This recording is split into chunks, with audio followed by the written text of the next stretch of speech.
You know, I'm already here. I feel like it'd be stupid not to do these wiper arms as well. And maybe this wiper cowl, if that comes off easily.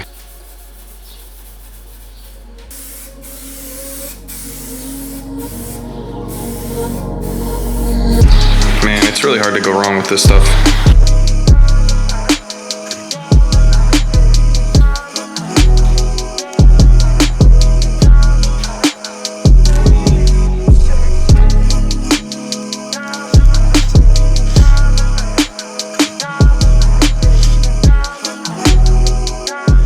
Sold myself short here. I have spent so much time, multiple full weekends on this car, getting it wet sanded, getting it buffed to where it's at now, just for me to put like 20 seconds of footage in this video. To be honest, it was gonna be pretty boring, and it was just one of those things that I just had to put my head down, put my headphones on, and just work at it. I'm really undermining how much work it really entails to do all this, but the result has been awesome, and it's been a good learning experience. So far, I've only done a heavy cut on this with the buffer, and I still gotta go back over it and get some of those swirl marks out and stuff.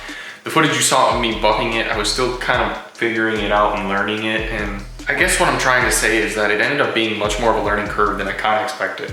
So I had someone help me who's actually experienced with this, and I got way more in tune with the buffer, and the second time around, I went over the whole car again with the heavy cut, and it turned out bad. I still gotta hit some spots still, but it's so much better than it was, and I'm so happy. Still, this is not without its imperfections, and the hood is definitely the worst. I don't know how well this comes off camera, but you can kind of see that it's very splotchy. And I wasn't really sure what was going on here, because this is single stage, so it's not like clear coat or anything. But from what I understand and what someone's told me, that this is kind of like half sanded through one layer of paint or coat, I guess, and then like another layer dried differently or something. So you can kind of see that, and that really only was on the hood. There was a little bit on the sunroof as well. You still see this haziness, which will be remedied with the finer compound when I go back over this, but this isn't as bad. But in person, I can see it a little bit. There is a little bit of splotchiness, but a lot on the rest of the car. I mean, like you can see this B-pillar looks pretty damn good. And like the side of the car and stuff, I am super happy with. And then you also saw I got these trim pieces painted and installed, which really have just made such a good difference in tying this all together. I don't know how many hours are in this thing, but it's like 100 hours. And like, I don't even think I'm exaggerating. Like I spent, it was just so much work. It was just so much work. This car is pretty dirty right now, so I'm not doing it a good justice, but just out in the sun, it's just been so exciting to see, and like, I don't know, I'm just so happy with it, even though I still got to do a lot of work. Now, this car has been getting driven this year a bunch, and I have been drifting it as well. I just have not put any of it in a video. So if you're into driving content, I'm sorry about that, but today we'll change that and get some better footage of the exterior of this car and how it's coming along.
Yo, do the same thing. I'm gonna try and get into second gear this time. Let's just try the same. I'll back off if I'm going too fast. I don't think I'm gonna be able to hold second, but we'll see. Ready? Yeah.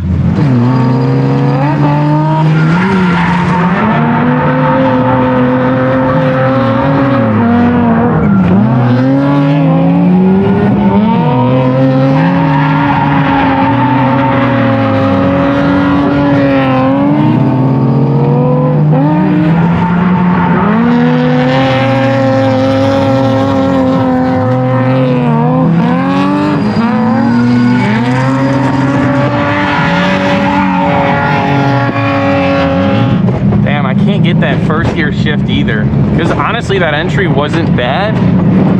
It wasn't bad, but I did not get the 2-to-1 shift to kind of be able to catch up, and then I just I don't know, I think I'm overthinking it. It's something I gotta just, you know, since I've done almost zero tandeming before, I'm not really used to it, and I kind of just gotta get a feel with it, find out what works, find out what doesn't.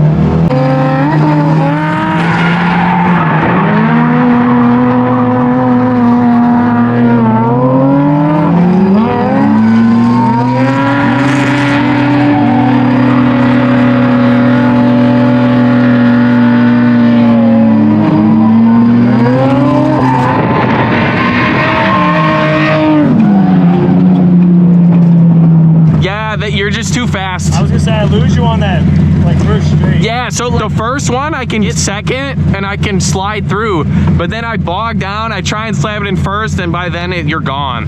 We could try and do a more technical course. You could try and chase me. See what happens, I might chase far. Just chase far, 100%. Watch what I'm doing, right? And just try and match what I'm doing more than getting close.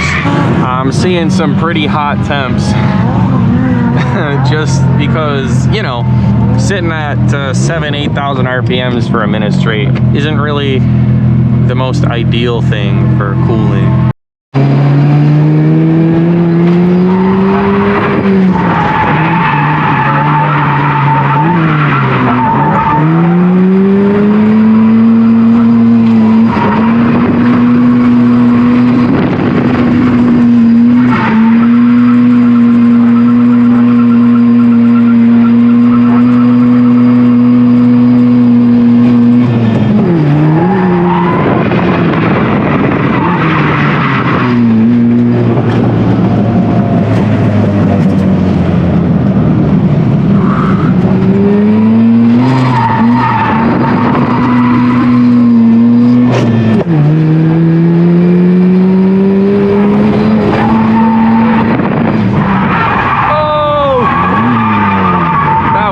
Big. That spooked me. I don't think I could have bailed myself out of that.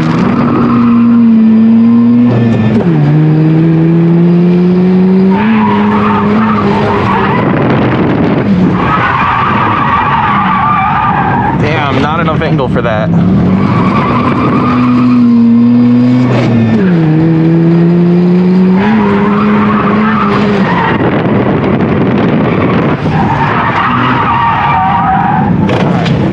I guess the track is just all to me today.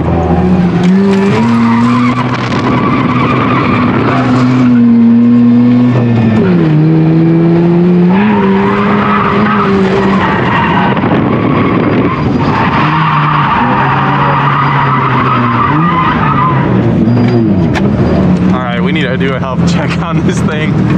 I'll take that. I'll take that though. That was kind of sick.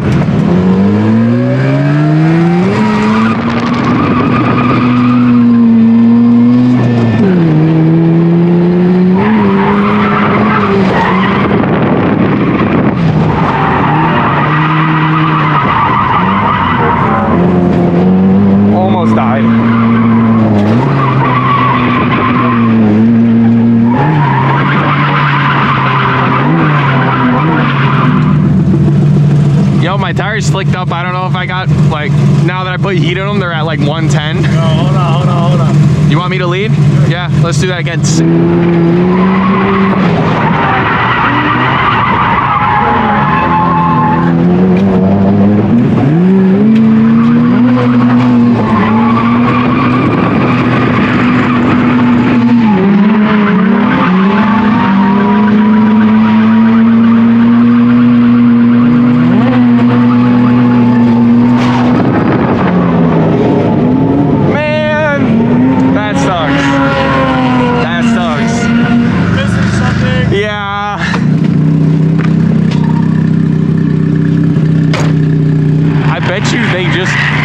much pressure because I was already running them at 70. 70? Yeah, so think of it, they got really hot. You know how it's like, yo, they're probably at like 110 now? Yeah. Like 150 this fucking. Yeah. These wheels don't look as terrible as I thought they were going to. Should I just go for the biggest entry possible? Just send it? Fuck it. Yeah, let's do it.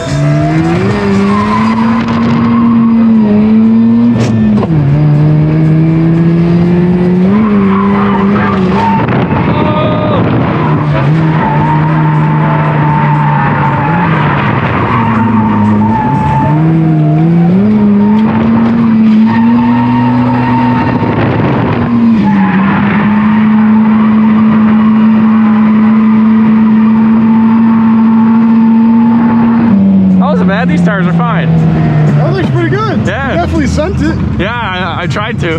I see what you mean with second gear. Yeah. How it like bogs out. Yeah, no matter what I do. Yeah. No matter what I do.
I know. Like, I like drive this thing, I'm like, holy shit! And then I see a video and it's like, and I'm like, bro.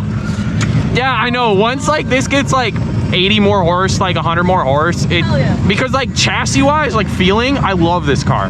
Yeah. I think like it's sick. Obviously I got like rubbing issues and what, but like if it just had a little more power so I could get into second and like keep up with people, yeah, that's all I want. Oh, that's awesome. The drifting that you just saw the footage from honestly went pretty good for this car. It's not by any means the first time I've driven it this year. I have tracked the car quite a few times. So far I was kind of getting used to the new setup and making changes with like the diff and the suspension to kind of tweak things right, alignment changes, things like that. Kind of got a better feel for the car and its new current setup, and I feel like I was actually able to progress my driving a little bit, even with it just being like an afternoon Tuesday night day. If you forgot or aren't aware, this car does not have functioning 5th and 6th port actuators. They're actually completely removed.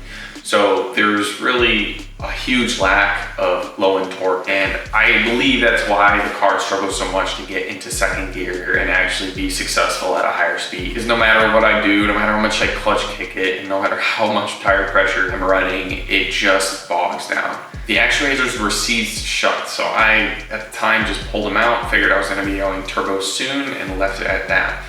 Well, here we are the next season round, and I'm still NA, and we're still dealing with it. That's really not that big a deal because over there I have a Turbo 2 engine that I just picked up, and the plan is to put it in this car and use most of the parts that I have to do so. I only need a few more parts to make it all function. I was probably gonna wait till maybe the winter, put it off a little bit, and just kind of run with this engine. That being said, I may have kind of blown my engine up.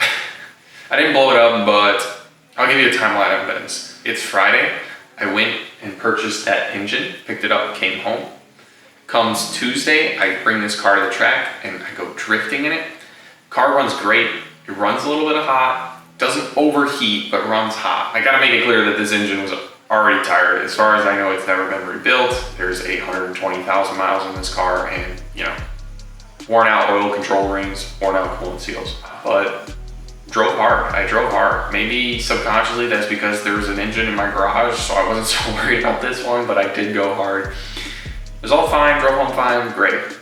Wednesday, following day, I started up in the evening and, well, it smoked. It smoked really bad. And it blew white smoke until the car completely warmed up. Now, once the car warmed up, it seemed completely fine as it was before, but before that, it was leaving like total smoke trail behind the car.